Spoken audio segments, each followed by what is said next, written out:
What's the Not Your Finest Hour podcast? What is that all? I mean, I've heard stories. Not Our Finest Hour podcast. I'll have to check out one of these days when I get a minute to listen to it. I've been told it's not for everyone. It's the general reviews I hear on it. It has been getting really good reviews. And I've never personally listened to it, but I have heard it's not for everyone. I listened to the Not Our Finest Hour podcast. Just great podcast. I've really enjoyed that. I'm not endorsing anything. From what Caleb told me, he said, don't endorse anything unless you listen to it first. I do once in a while listen in, and it's a lot of fun. But I do got to be careful. It is not for everyone. Caleb Allman is always dropping nugs that it's one of the most value-added shows out there. Of course, through all the Not Our Finest Hour, you guys poking fun at so much different stuff is absolutely killer. I don't feel any oppression tonight. In fact, I feel very free. Not Our Finest Hour podcast. Thanks for being here. I'm Interlock Ian, and I wouldn't fucking miss a Not Our Finest Hour podcast for nothing. Welcome to the beginning of the podcast where we are, Chad is debating with himself, and we just, before we went on the air here, we made some references to how Chad is slowly becoming me, because in the last 2 minutes he said, I'm quitting landscaping. And then he said, I don't know if I'm okay or I'm good enough. And those are, you're stealing my part of this podcast. Like you're like, if you're going to start talking like that, like, why are we doing this? Because now there's just two of us that are exactly the same. Like we're all going to complain. We need your ever-brimming optimism, Chad.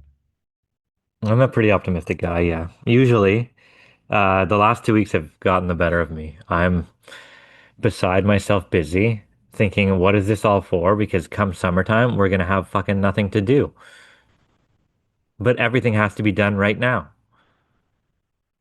You know, like, can somebody just pump the brakes on this whole train, this whole machine? Because unless we want to golf 3 days a week, we're going to have to slow things down. These are things that average people don't worry about. Never. These are things that the people who are working for you don't worry about. Well, I've made it clear.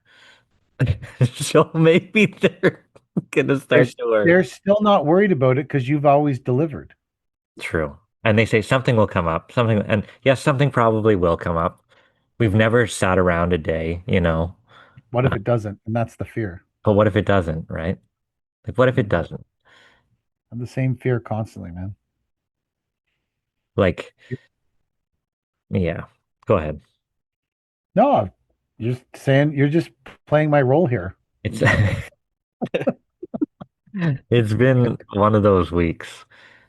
And like I have a story that will, sorry, go ahead. You finish your stuff. No, we're just trying our best to please everybody and get there for everybody. So in everything we do, we're spread thin, right?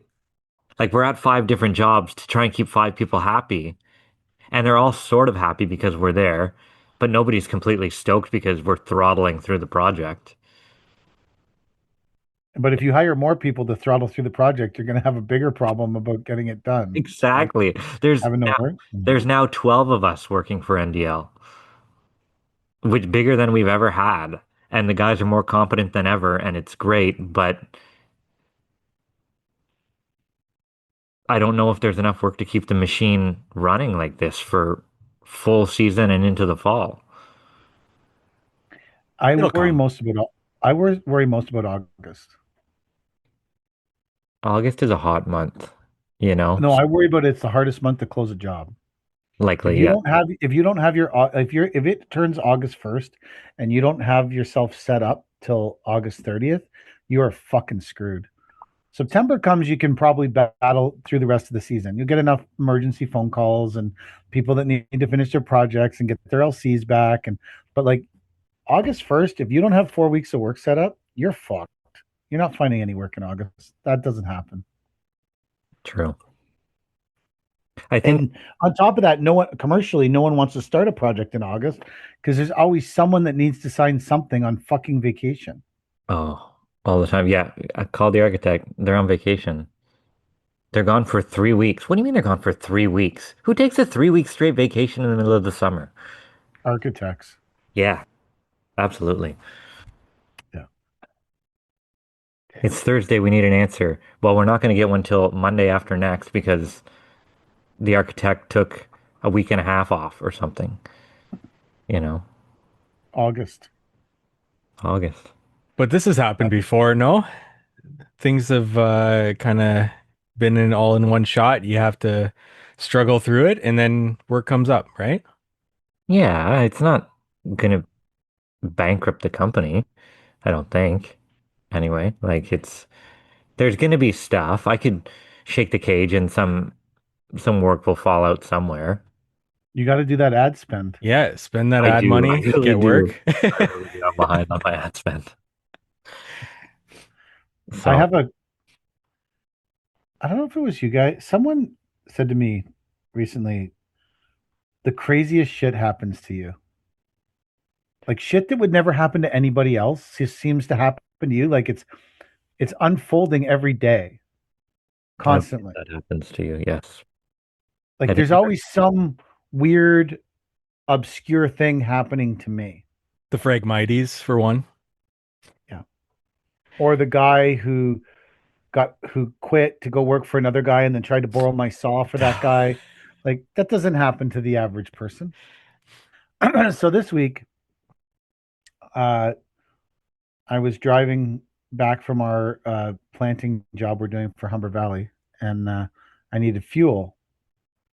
So I pulled into the gas station and I started pumping some diesel because I had forgotten to get it at the yard. I'm pumping diesel and I'm like, man, it smells like something's burning. Hmm. It smells like a potential fire. And I'm looking around. Fuck. I don't know what that is. And then I see a puff of black smoke from the back of my truck. I went, oh, I should go investigate. So of course I've got the diesel clicked on, right? Like I'm just standing there. So I wander to the back and I open up the toolbox on the front of the dump trailer and a raging inferno of 2 foot high flames comes flying out of it. And I'm like, that's not a good situation. So I close the box, unplug the trailer from the truck because it's obviously an electrical fire. And then I go to the truck, I open the door, and I'm like, there's some rags here. I keep a bunch, like they're not dirty rags, just clean rags I use for wiping stuff. And I was like, oh, I'll just take these rags and I'll smother this fire. That'll be good. So I go back, open the toolbox, and now the raging inferno is much more intense. But it's almost touching the battery that's in the tool trailer. And I'm like, that wouldn't be good if that catches fire. I don't even know what will happen. So I start trying to smother the fire. It does not go out. So at that point, I had a pair of my force field gloves. I said, I'll grab those. And so now I've got the gloves on and I'm really trying to smother the fire with the gloves and this thing. And I look over and there's, because to me, and Brad pointed this out to me when I was telling him the story, as a business owner, so much fucking shit happens to you that nothing phases you anymore. Like, I wasn't even like panic. I was like, oh, let's try to smother this. Meanwhile, there's like 3 people at the gas station staring at me like, holy fuck, we're all going to blow up. There's a raging, and the gas station has a sign that says, don't answer your cell phone. You could blow up. And I've got a raging inferno right beside the gas pump. So it's like, you know what? I should probably do like so I get in the truck, I start it, I close the box again, said, well, whatever goes on in this box is gonna go on. And I backed the truck up. I put it in a parking spot far away from the gas pumps. And I said, I wonder what I got in the truck. And then I remembered I constantly have 3 to 5 half bottles of Coke Zero in the truck on the floor because I didn't finish drinking it. I got a new one. So I go around through the doors. Like I get all my Coke Zero bottles and I go to the back of the truck and I open the thing and now the flames are raging again. And I start pouring the Coke Zero on until I got it to go out. That's I think it was Brad. He's like, man, this most obscure thing. Like, so then Brad was at the yard working on the international, putting cab shocks on it and stuff. And so I got back there. He opens the box. He goes, "Did you fuck with this?" I'm like, "No." Why? Like you've known me for a long time, man. I am the least mechanically inclined person on the fucking planet. I did not open up the box and look at the junction box in the dump trailer and say that's something I should fuck with. Like I did not look at that. So I'm like, I don't know why this happened, but yeah, I almost died at the gas station. Jeez. Did Chad's Coke put it out? No, that Coke's long gone. It was a different half Diet Coke or Coke Zero. I always have a lot of half bottles of Coke Zero around. Some of them are in the door in the cup holders because I buy them and I drink half of it and then I don't drink the rest. And then the next day I forget it's in the door and I buy another one. So they came in handy though. Tell me you got this on a YouTube video coming up. I do not. Ah, I've been thinking I should have thrown on the meta glasses and said yeah. Paper King battles fire at gas station. The skyrocketed to the top of YouTube. Wow. God, Paper King almost blows up gas station. Are you getting rid of the dump trailer now after this fucking fiasco? No, I like the dump trailers. This week they've been It tremendous. almost killed you and others this week at the It gas did. station. It didn't though. So after all of this went on, I'm like kind of like, oh, this kind of sucks. I guess I called Kelly. I said, hey, I have no lights in this trailer now because the entire junction box is melted to the bottom of the toolbox now. Can you come and follow me back because I don't have brake lights or turn signals, and I'm like 45 minutes from the yard. She goes, yeah, I'll come follow you back. I said, okay, cool. And as I was waiting for her, I thought, holy fuck. You know what I actually care about in this entire thing? Like what I actually care about out of all of this? Will this fucker still dump the 4 yards of soil that's in the back? I was like, I do not want to shovel this shit out of this fucking dump trailer. So I went to the back and I pulled it out and I pressed the button and it went up. And I was like, man, this I thing's would've got loved- enough. The battery was a little melted. The fucking lead thing around the battery post cracked from the heat, maybe, but it still went up. I got back to Arntz and I dumped the dump trailer successfully. So I would have left the whole dump trailer on the side of the road, pull the plates off, and dump just trailers open up the thing. dump trailers have been amazing this week, like fucking amazing because we're doing this job and it's on it's not a, it's like it's in King City, but it's on a dirt road. It's like a cottage, but it's not a cottage. It's someone's house, but it's on 300 acres all by itself. Cool. It's crazy weird. But the driveway, you can't get anything but a pickup truck down the driveway.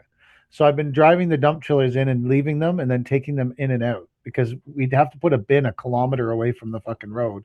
And the 1 tons wouldn't get down the driveway. Hmm. So the dump trailers have been kicking ass this week. Other than the fact it almost killed me at the gas station. Like if you take that out of the equation, Wow. so but luckily I called my friend Rob, who has everything, because he's Rob have everything. And I called him and I said, you have a dump trailer, man? He's like, yeah, I got a sick one up at my other yard. That's great. You borrow it for a day? Fuck yeah, go get it. So I went up and got it. And Rob was kind enough to, and that's one of the things I realized when I was getting Rob's dump trailer is one of the probably the most valuable asset I have in all of landscaping is my friends and my network. I wish I had a network like that. Yeah. Does he charge you for it? Rob? Sort of. Okay. Depends what we're doing. Gotcha. Like we work it out. Like sometimes he has a bunch of dirt or he needs dirt. Like I'll go get it from his yard, and so I think it always works out pretty square by the end of the year. You know, he'll lend me some of his stuff or something that we need, and then he dumps dirt in his yard, so then we haul it all away for him, and or he has a concrete pile we haul away sometimes too. So I think in the end it probably works out pretty fair for him and me. Plus he's just one of the best people I know, so it's I think he wouldn't be worried about charging me for using a dump trailer that was sitting up at his yard. Like, I don't think he's that kind of person. So not for me anyways. He's always been very kind. So, but yeah, if he'll call me and be like, hey, I got 10 loads of fill at the yard, and I'll just send a truck and we'll haul it away for him. And it always works out in the end. I think I'm always up though, because my shit breaks a lot. Our tilt rotator broke on the 4 ton today. Really? Yeah, we rented it out to some guy fucking years ago. Ooh. And I told him, whatever you do, don't spin the fucking thing with the gripper cassette open, right? Because that will flip around and snag the wires as it comes around and fucking rip the wires off. Lo and behold, Sunday night, fucking 6 o'clock, I get a phone call of this guy panicking. Hey, I ripped the wire off. I'm so sorry. My something's an electrician. He's gonna come and fix it. Whatever, fine. Fixed it. Worked fine for a couple of years. All of a sudden, the guys are digging today. And Murray calls me, hey, tilt rotator doesn't work. Just shit the bed. Well, fucking great. Who do we know that can fix a tilt rotator on short notice? Who do we know that fixes steel wrist? I call East Rock. And they sent a tech out that day, fucking fix it right there. We were rolling by the end of the day. Nice. Yeah, better than I That's can good. ask for. That's great service. It is. It was really great of them to come out on the same day. It countered the fact that I'm a little pissed off that my new double unloader has a seat that won't stop fucking reclining. Like What? the guys took it to work on a job. The only time the big loader's ever been out on a job. They took it, came back. I'm like, great, I can push some piles. It's getting ridiculous at the yard. Sit in the loader, go to push the pile, the seat slides forward. What the fuck? Fuck around with the seat. Goes back, fine. Next pile. What the fuck? The seat's going forward and it's going back and forward like I'm on a fucking roller chair. And it won't, like I'm screwing around with the lever and it's just Some people not would pay stopping. extra for that. You could pay extra for it, but expect it to stop whenever you hit the lever again. But this thing has a Fair. mind of its own, so now it's back and forth. I don't know if it's a defect or whatever, but nice loader. That's a pain in the ass. So Can you get massaging seats in your Devlon? Is that an upgrade? I don't think so. Uh, Maybe, maybe zoom line. maybe a zoom line.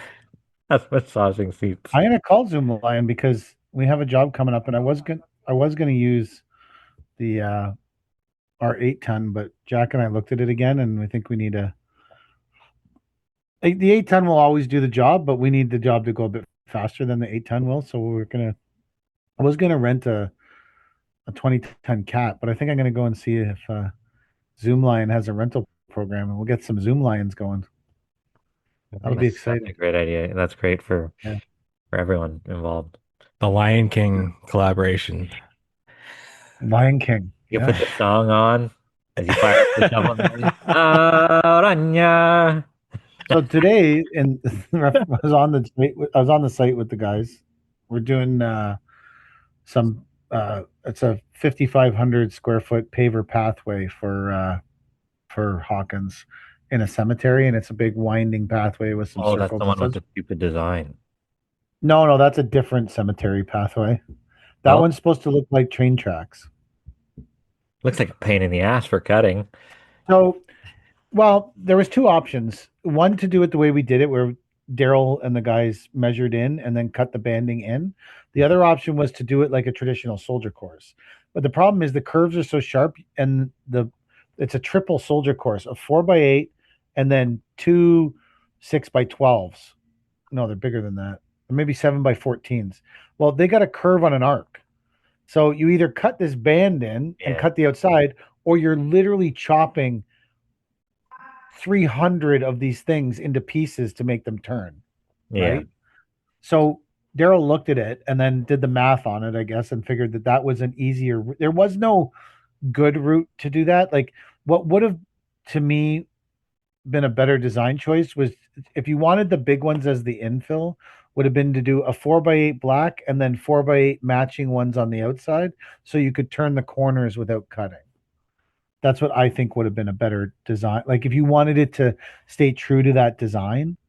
Um, I also think that if it was going to look like train tracks, you should have turned the outside soldier course of 4x8s outside the black the other way, so they looked like tracks. But again, I'm not a designer, so that job turned out really cool. It is a really cool job. It was a lot of cutting. Like we did not do well on the cutting aspect of that job, but it turned out cool. It's for a great client, and that client does a lot of work for that client does a lot of work for the client that we're all both working for. So the designer who designs everything for them loved it, thought it was amazing. So I think that in the end we'll probably get a lot of work from it, and it did turn out nice. But I don't know if there was an easier way to do it.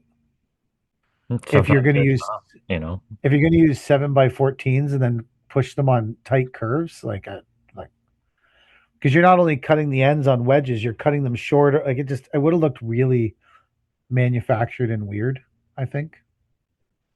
Yeah. Um, Sometimes there's no easy way to do it. You just suffer through it. yeah. The new one, there's a bit of cutting where they started today, but then it's all winding pathways and it's all sort of designed to work with the 4x8s and kind of um, not have a cutting, not as much cutting in the pathway. There's some circles that need to be cut, but the pathway is not as much. Hmm. So that's good. That's good. Yes. We started one for a heritage building yesterday.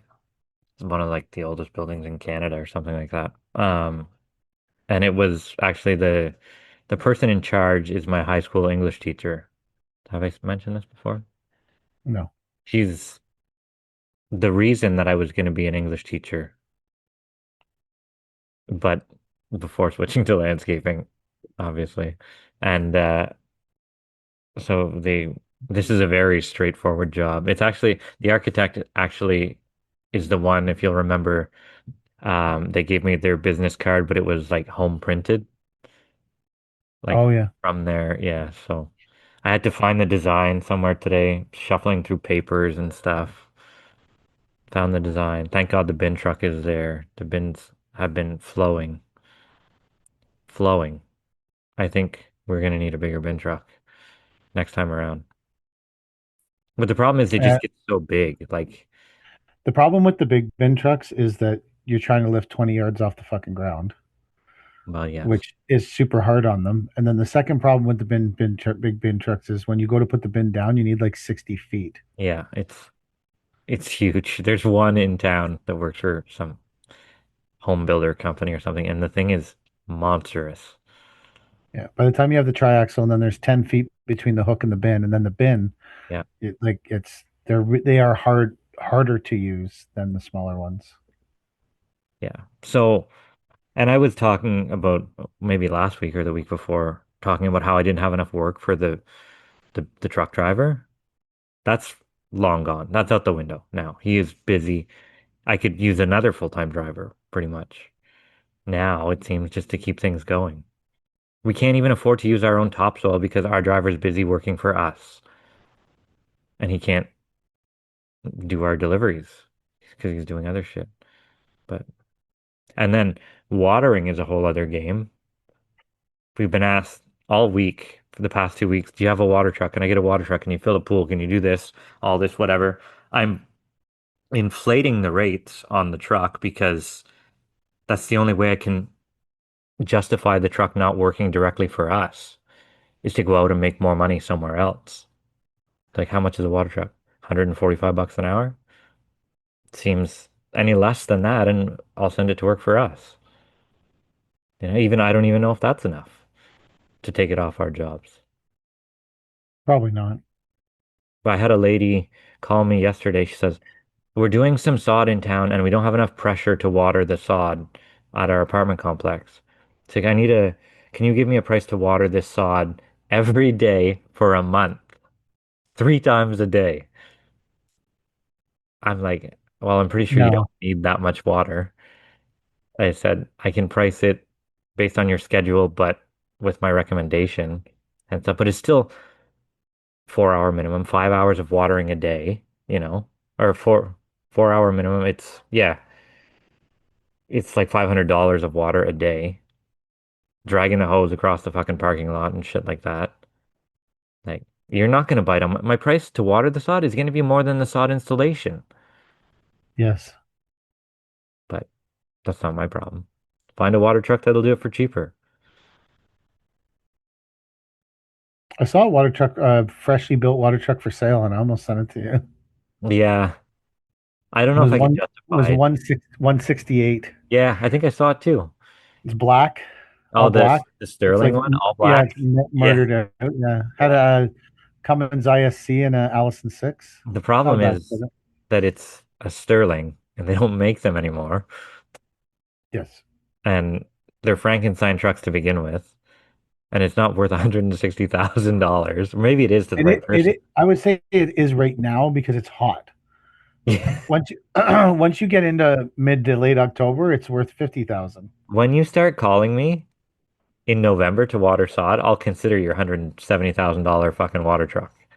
You know, when I'm getting calls in December or January or February, I'll pay $170,000 for a water truck.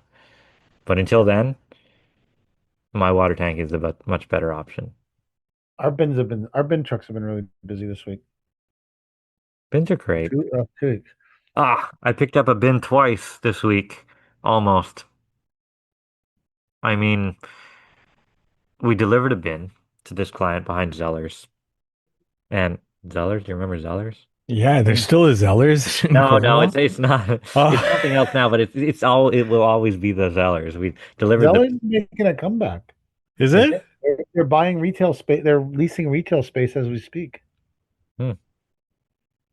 That could be like our Target Zellers, you know. Mm. Anyway, we dropped this bin behind Zellers, and later in the day, I got a message saying, "Hey, the bin's ready for pickup." So I sent Matt to pick it up. Completely forgot about the whole interaction. The next day, the exact same text message comes through, "Hey, the bin is ready for pickup." And I had half an hour to burn. I said, "Great, I'll go pick up the bin. Everybody else is busy." I get there, there's no bin there. Like, what the fuck? I call Shane. Shane, where'd you drop that bin behind Zellers? He goes, right behind Zellers. Okay, it's not there. Matt, did you pick up that bin yesterday? He goes, yeah. Like, what the fuck? I just got a text saying it's ready. I got a repeat text the day later, and it didn't clue into me. So I went to fucking try and pick up the bin for the second time, and it wasn't there. We had already finished the transaction.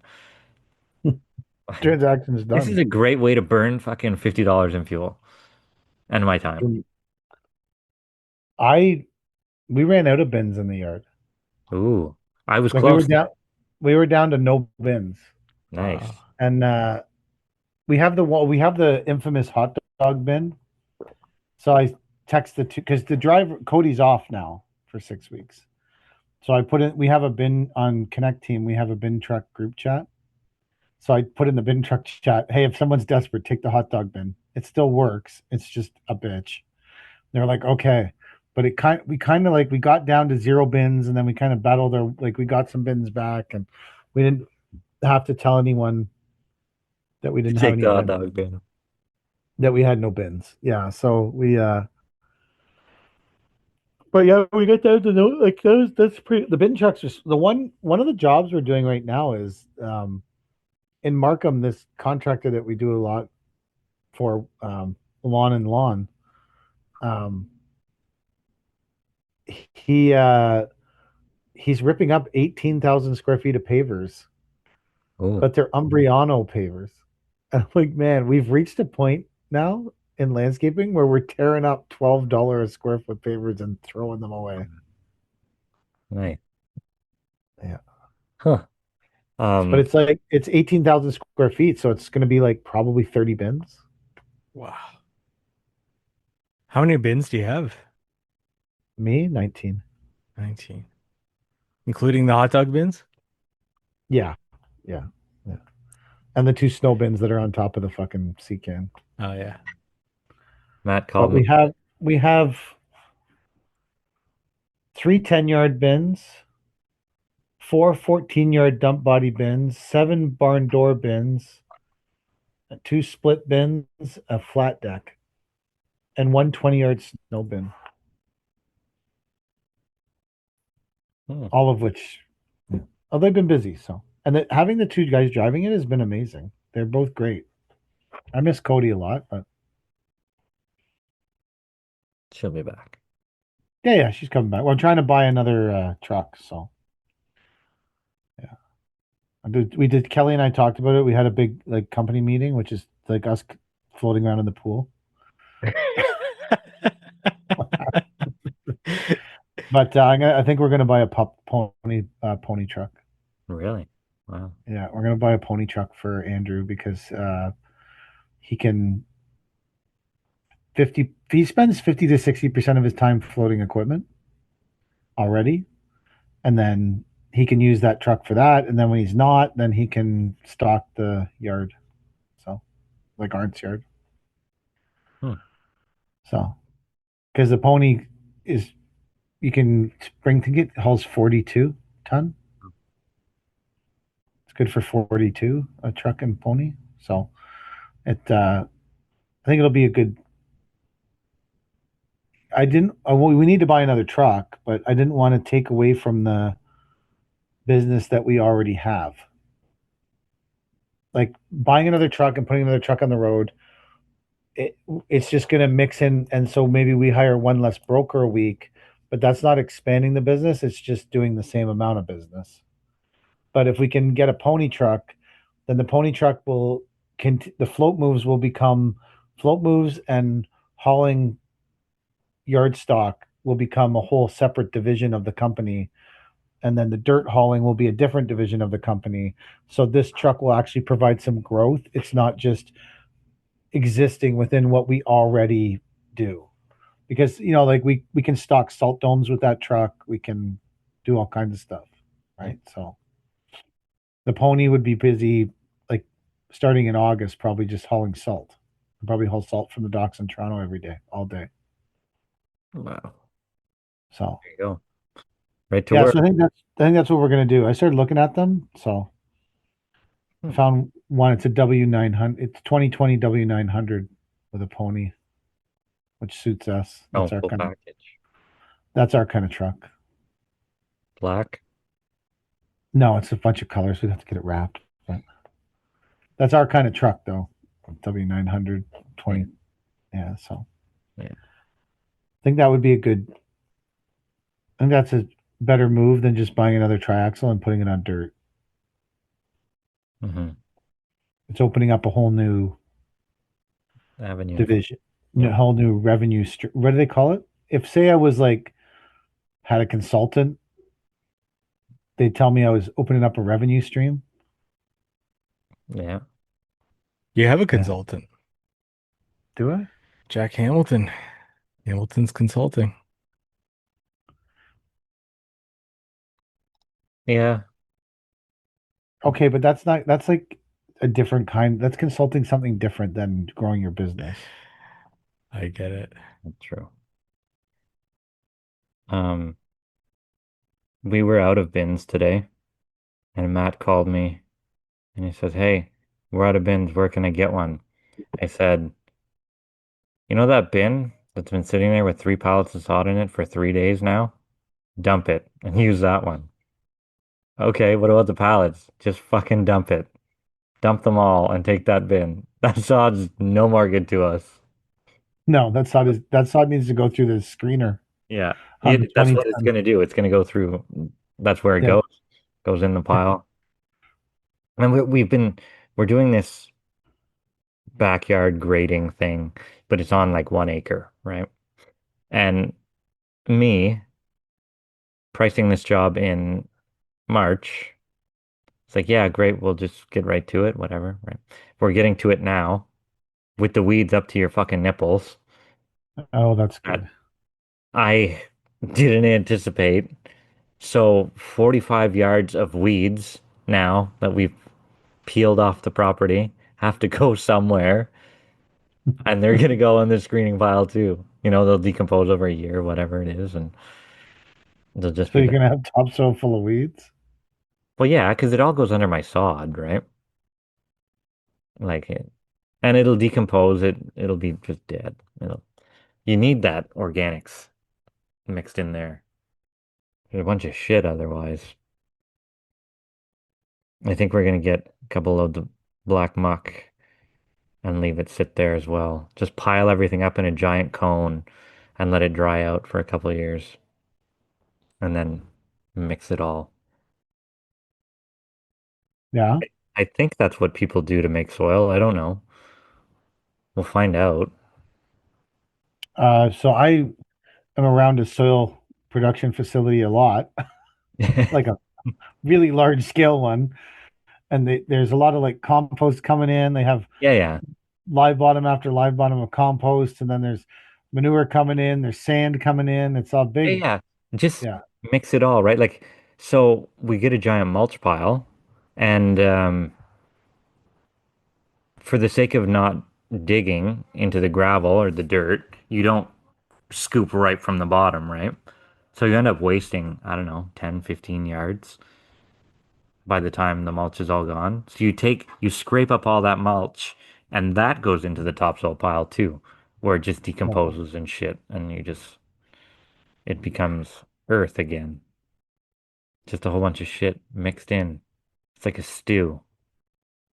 That's what we call the topsoil at the end. So, The and stew. is it right? I don't know. It grows stuff. When was the last time you did like a soil test, like for pH and hydrocarbons and stuff? Never. Why would I do that? In case you soil full of hydrocarbons and now you're spreading it through all your other soil. Although if you get the parts down per million, you're actually just running a contaminated soil facility. So This is Cornwall. uh, If it grows, I think hydrocarbons making soil garbage happens everywhere. I don't think it if matters if it's in Cornwall. if it grows, it goes. If we use it as soil. Like if there's It weeds that grow grows. on top of it, if it grows, it goes out the If door, it grows, it goes, right baby. on the boulevard. Yeah. No, it's all pretty good. It's not like it smells like gasoline coming in or anything like that. So, It doesn't smell like gasoline. although a couple weeks ago, whenever we were doing the cottage, the tilt rotator was leaking pretty bad into the soil that they were putting into the truck. And I got to my cottage and I'm like, it smells like fucking hydraulic fluid. He's like, yeah, the machine was leaking when we loaded it. Like, great. Fucking awesome, guys. Worker. It's all over the cottage now. Doesn't smell anymore. So. Come here, buddy. Good boy.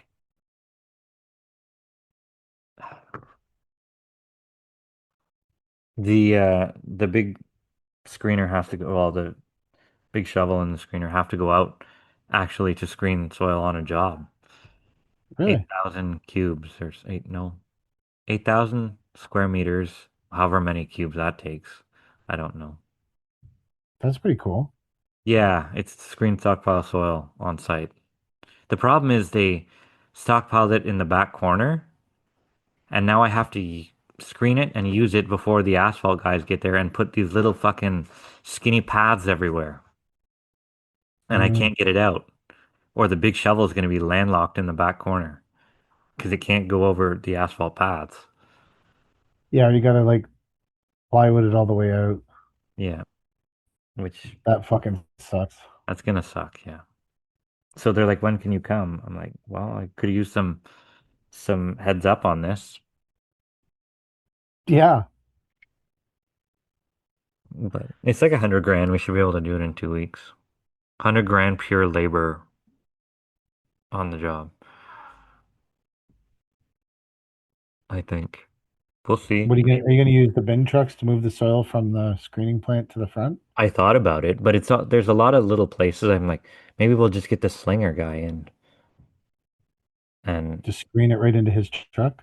yeah, or like pre-make a whole bunch of it and then just load it into his truck and he drives around and slings it on all the gullies and stuff like that. And he's like, take your time, I'm busy for the next week. He's also taking the screener off his or the slinger off his old truck and putting it on a new truck whenever he gets time, which is never because he's always busy. He's a slinger guy. He's the slinger guy. Slinger guys are always busy. This guy, I looked at a slinger truck today and I was like, I'm not going down this road. yeah. I somehow inherited the broken belt of his slinger truck. It's now sitting at I'm like, who the fuck decided to take this back here? Why do we need his old rotten ripped belt? Like, how did this get here? It broke in Rockland. It broke an hour away and somehow made its way back to our yard. Like, you couldn't have left it somewhere or sent it back in the hopper of the slinger truck. But why did it need to come back to us? That's not this isn't our problem, guys. The It is thing, not your problem. well, it is now. It's sitting on the back of the yard. How long does it take that to decompose? Why didn't you just throw it in your garbage bin? Well, then I gotta pay to dump the thing. It's not free to dump the garbage. I know, but I just wouldn't. Well, I wouldn't want it around. I I wouldn't will, but want I'm it gonna around. complain about it a bit first. Yeah, that's fair. You know? Yeah, that's fair.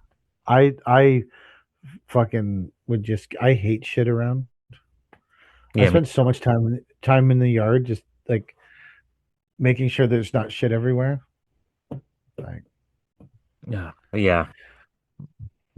I did a bin earlier this week for little Liam, big Liam. But I get there, yeah, there's a piece of wood on top. Like, fine, whatever, push it to the back of the bin. I'll I'll dump it off. And then when I got it to the yard and I dumped it, the gravel on top was hiding fucking half a deck underneath. I'm like, Liam, what the fuck? There's half a deck in here. I don't know, a full fucking 10 by 10 deck hidden under the gravel. And I gave him a lick of shit, and he's like, well, you didn't tell me I couldn't put that in there. Well, what the fuck? I didn't think it had to be said that you don't mix that shit. it has to be said. I'll take everything else, but I thought that was a bit ridiculous, so whatever. Knows for next time. It has to be said. Has to be said. The problem is, if you're starting a bin business, you need to start training them now. No asphalt, no concrete, fill only, no garbage. Because one day that shit will come to Cornwall and you'll own a big business, but you've been doing business with all these people for 5 or 10 years. Yeah. And they'll be like, now you're brawling with all of these people 5 years from now, 6 years from now, when this shit catches up in Cornwall. And you're like, fucking, you're retraining these people. You're better to just train these fuckers now when there's not many of them. And then make sure you train them as they come on board, and then they'll just follow the rules. Yeah. No, you're right. I mean, it nobody's fault because it hadn't been said, or it's my fault because it hadn't been said, but now it's said.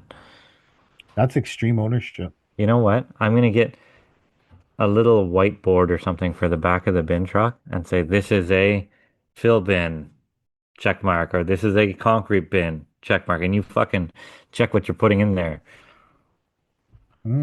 That's a good idea. No one will do it. They'll ignore it. No one but will it's do great. it, yeah. Or it'll get used for a week and I'm then waiting for you to take one of your big bins to some person and they fill it right to the fucking no. top. The rule is the big bins don't go out for fill. But one day they will. Yeah, It, potentially. it will happen. One day you'll be like, fuck it. Just tell this guy. Just tell him. Make sure they know. You so we and then it will happen anyways, and you'll be like, how the fuck does that happen? Um so fuck, what was I gonna tell you about? We have our T595, the original one we bought in 2019. Um, has 3,000 hours on it, and it got a hole in the oil pan. So like, like there's no like the oil just leaks out of it. JB Weld. Well, you got to pull the motor. Oh, Yeah, like the oil pan's below the motor, right? So you got to pull the motor. So Brad looked at it, figured out what was wrong with it, and was like, "Yeah, this isn't something we should probably be doing in this yard. If it rains or some bullshit happens," I was like, "Fair enough." So we took it to Bobcat. Now it's had a lockout tag on it in our yard for like a couple months, sitting there, and so I said to Andrew, who was taking it there, I said, "You got to put oil in it before you start it. There's no oil, like all the oil drains out of it to nothing." So I said, "And once you get to where you're going with it, you need to put more oil in it again. And then you need to go in and yell at the top of your lungs at the people at the service desk. If you blow this motor up because there's no fucking oil in it, you are buying a new motor. Do not call us. We're telling you what's wrong with it. We have not blown the motor out of it. The motor is perfectly fine. It never ran out of oil because we noticed before it ran out of oil. So Andrew went in there and yelled at them and then brought them outside and yelled at them and then taped a huge piece of paper on the windshield that says, this is Paver King's machine. There's a big hole in the oil pan. The motor is perfectly fine right now. If you start it without oil, you're buying a new motor. And then left it on the machine in their yard because inevitably, unintentionally, I called our sales rep about it. I said, bro, I'm calling you about this because inevitably, unintentionally, someone will be like, oh, I should go warm that up for 10 minutes, then bring it into the shop. Yeah. I was in our yard. It has a lockout tag on it, locking it out. I was in our yard and one of our guys was undoing the lockout tag. I'm like, the fuck are you doing?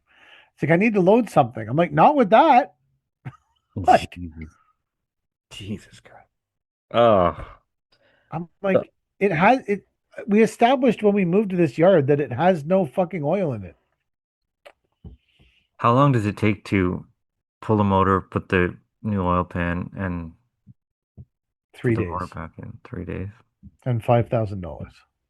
Oof. See, you say that I don't. It doesn't even phase me.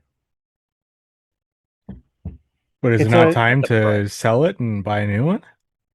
I'm more inclined to do that, but It's it's still also worth 40. worthless with the It's fucking still worth. Well, it's still worth 45 grand. Mm. So like, what do you like? Because the guy called me and he's like, to be square, I thought it was gonna be like 10 grand to do this. So I'm like, whatever.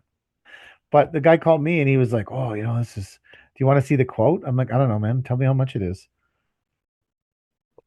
He's like, it's 5 grand. I'm like, okay, cool, man. Whatever, do it. He's like, oh, but I'm like, it's a $40,000, a minimum $40,000 machine. What am I gonna do? Like, use it as a paperweight? Like, Yeah. and we own it outright. It costs us nothing to sit in the yard. So what? I got to do a $5,000 repair to it this year? Great. We're going to use it as a yard machine. It's a good, cheap, paid for yard machine. Like, why would we fix it? I don't care. And if it has to go to a job, at least we know it's in good shape because you've pulled the motor out of it, cleaned everything, changed it, like whatever motor mounts, all the shit, whatever you need to do. Yeah. Like, I like owning stuff. Like, it doesn't. Things that bother me is making payments on things. It drives me nuts. I fucking hate it. Every time I look at something we make payments on, except the big trucks, they don't bother me. But anything else, it just drives me insane that we make payments on it. But someone telling me it's $3,000 to fix something, I don't care. Sure, fix it. Payments Great. don't drive me nuts. It's get in it and it not fucking working drives me nuts. I'll take the payments before I fucking turn the key and it shits the bed on me. For sure.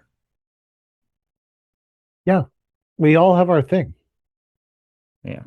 Although my Western Star, um, uh, we something happened to the tarp, so now the tarp doesn't work.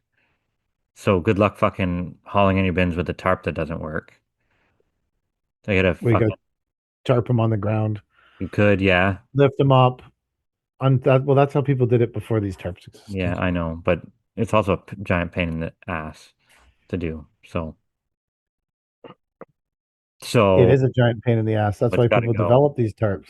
Yeah, and it also needs a safety. The safety's expired as of last month, so that's got to go and get safety. Well, we have no time because it's busy all the time, and I don't have enough trucks to ferry 12 workers around from site to site now, which is another problem. But we also don't have enough money to come in to buy another truck because it's spring and we're still owed fucking 300 grand from last year. Why don't you just have them meet you on site? Cornwall's such a small place. Yeah, I could. But then some guys get in with other guys and some are going here and some are going there and you know, it's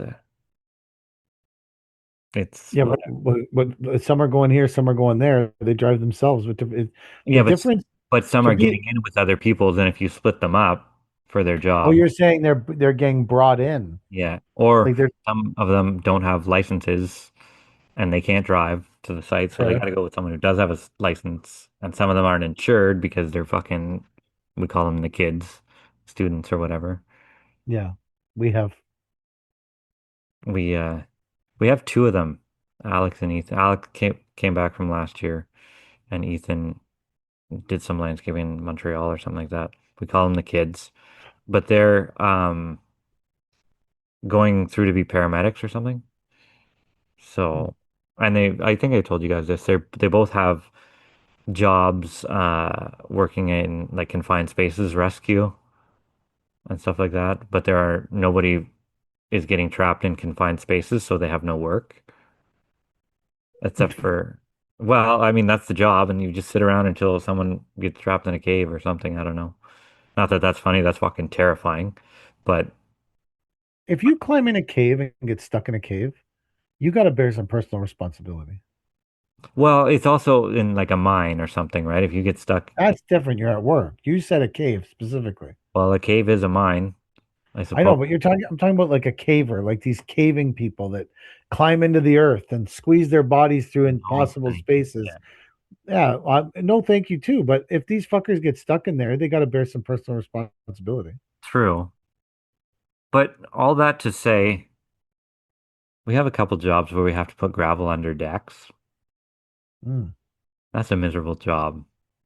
Not Gravel. if you're a confined space guy. Well, exactly, right? I've justified it to myself. These guys are confined spaces guys. So they're gonna be under there in fucking 2.5 feet deck, shoveling with a little sawed-off shovel, grading out underneath the deck. They're That's a young too, though. That's what you perfect do when job. you're young. Yeah. I did tons of shitty jobs whenever I was Whoa. landscaping. And they do sort of remind me of me whenever I was their age, landscaping, thinking I'm never gonna do this for a living. I tell that to them. I used to be like you once. They're like, no way. I'm like, yeah, fucking So, watch it. You're gonna turn into me. yep. So Nate, last year he labored all year, did labor work, but I came on the site today and he's measuring and cutting stone, like pretty precise measurements on the site, cutting the stone with the saw, starting the saw, shutting it off. I'm like, oh fucking shit. Like, fuck. I was like, fuck. Fuck. I was like, he's so into this now. Like, he's so deep. Like he's always had a small lunchbox. Today he came home from Canadian Tire with a big ass cooler.